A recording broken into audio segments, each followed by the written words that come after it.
Together, growing in faith, changing communities. Maduyiswe uJesu Kristo. Kuze kube phakade, amen. Namhlanje ithandwa zami sihamba noma ozozisho ukuthi ungubani, sizokhuluma ngerosali elingcwele. Ngingumama uMazumhlongo oyilungu leCatholic Women's League eMontclair. Iliphi ma irosali esikhuluma ngalo namhlanje? Namhlanje sizokhuluma ngerosali lobukhosi elisitshela ngokuvuka kukaJesu kwabafileyo. Okay, rosali isigaba sokuqala uJesu uyavuka kwabafileyo. Siyithola phi le ndaba eBhayibhelini? Sithola kuLuke 24 verse 1 to 12 nakuMatthew 28 verse 5 to 6.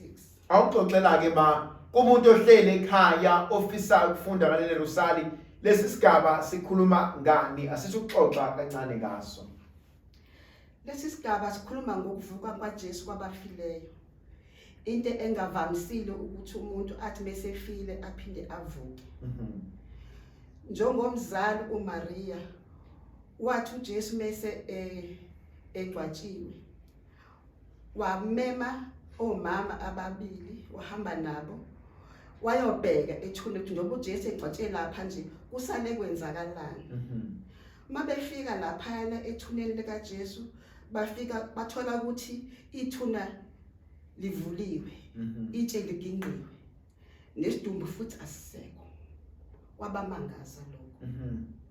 Lento ngiyibuka njengomzali othi meyibuka umntanakhe khona masikhuleka indlela onqamlezo tho uJesu wethulwa ubekwa eingalweni zikanina.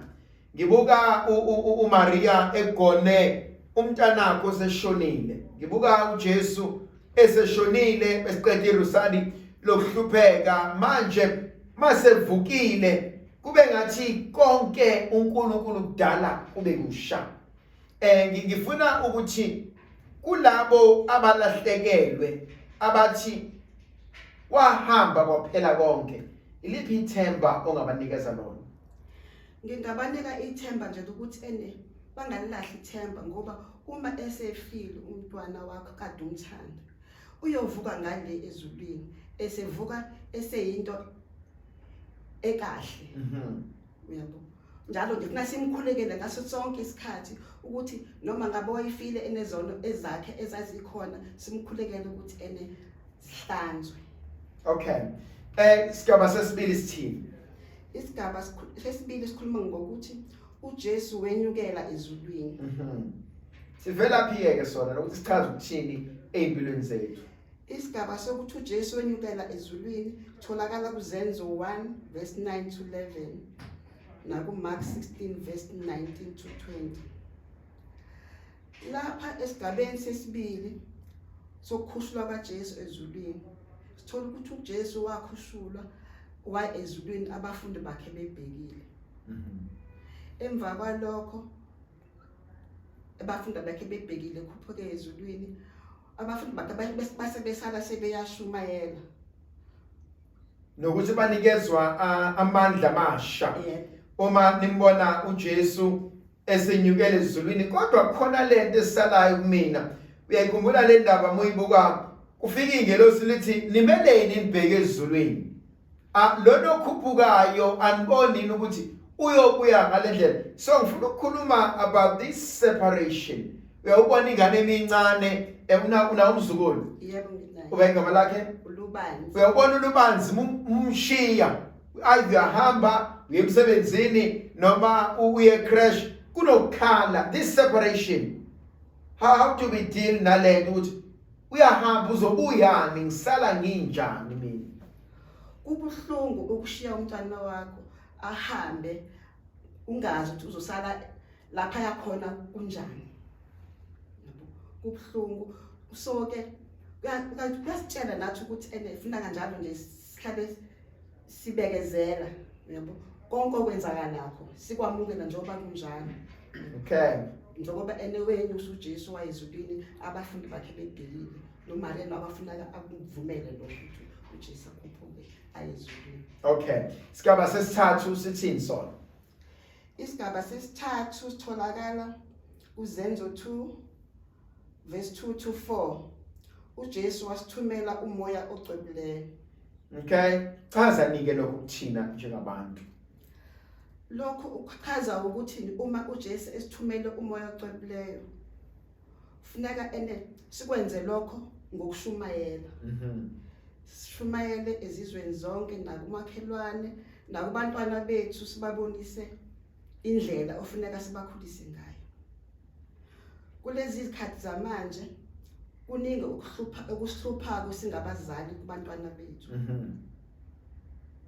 And so mangibuka umoya ocwebileyo esinikezwa wona njengesipho sikaNkulunkulu.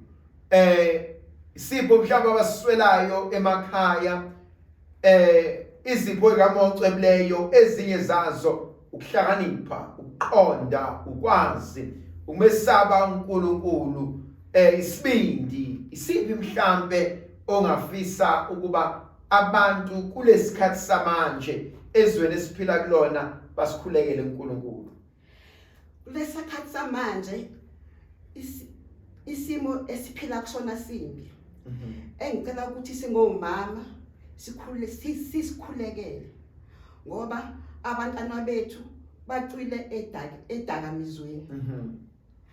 Abesifazane bayabulawa. Ayikho inhlonipho, asihloniphani nabadala babahlonipha abancane nathi asabahlonipha abadala. Ukuthi ufuna sikhulekele ukuthi nathi sibadala sibe izibonelo ezinganeni zethu ukuze nazo zihambe ezinyathelweni zethu. Okay ma, isigaba sesine sithini ke sona? Isigaba sesine sithi uJesu wenyusela uMaria ezulwini. Sitholakala kuSambulo 12:1 verse 1 to 5. Lapha kulesi sigaba sesine uthiwa uma sikholwa ukuthi uJesu wafa wabuyavuka ngokunjalo uNkulunkulu uyakubaletha nabaleleyo kuye uJesu naye kanye naye siyakuba nayo inkosi injalo. Kusho ukuthi njoba uMaria wenyusela ezulwini enyusela uJesu. uJesu wayefuna ukuthi uMaria abe nayo ngoba noJesu nanto wasenyukile wayezulwini. Ngoba engafuni ukuthi uJesu abone uMaria ehlezi emhlabeni onokona. Abone izinto emhlabeni onokona lapho engafuni ukuthi umzimba oyithempeli lakhe lasemhlabeni awubone ukubola base namthathi ngoba wanyukela ezulwini ahambe naye. Now lento mina ingitshela ngothanda uJesu nalo for umzali wakhe bese kuba khona lento yokuthi abangasekho bakithi ngelinye ilanga likhona leli themba ukuthi siyobabona. Yebo kunjalo. Isigaba sokugcina ke sithini mawami? Isigaba sesihlanu sithi uJesu waqhelisa uMaria ezulwini. Okay. Sikuthola kuSambulo 12 verse 1. Okay. La uJesu esemkhuphulile uMaria wambeka ezulwini. Uyamqhelisa njengendlovukazi yezulu. Uyamqhelisa njengendlovukazi yengelosi. Uyamqhelisa khona la lento efikayo ukuthi ngelinye ilanga uNkulunkulu uyakusiqhelisa ngokuhamba kwethu. Ithini kuwena le ndaba? Kunzima khona ngoba masiqheliswa kuNkulunkulu funeka hlale sinaye nje ngaso sonke isikhathi. So njoba eqhelisiwe nje uMaria uJesu ezulwini uyasinxusela uMaria umntana wakhe uJesu ukuthi ahlale nathi ngaso sonke isikhathi asivikele ezintweni ezikhona ezingathi zisiphathe kabuhlungu. Thanda zami nizuleke irosari lobukhosi isigaba sokuqala kuze kube isigaba sesihlanu. Mawami mhlambe your closing comments imaphi? Okugcina ngingasho nje ukuthi sengomama kufuneka sikhuleke siqine emthandazweni ngoba isimo esibhekene naso simbi. lokho nje engakusho. Siyabonga ngithanda zami uNkulunkulu aqhubeka nibusisa nivikele. Siyabonga ngoba nisivumele sibe nalolu xhaxha lwezihlelo sikhuluma ngerosali samba nomama be Catholic Women's League. uNkulunkulu anibusise anika amandla nomusa nothando negracia lakhe ngegama likayise benendodana nomoya ocwebileyo. Amen. Siyabonga uNkulunkulu somandla ukuba nathi siyanxusa uba usibusise usivikele usikhanyisele usinika amandla nomusa nothando boyise nendodana nomoya ocwebileyo. Amen. Together, growing in faith, changing communities.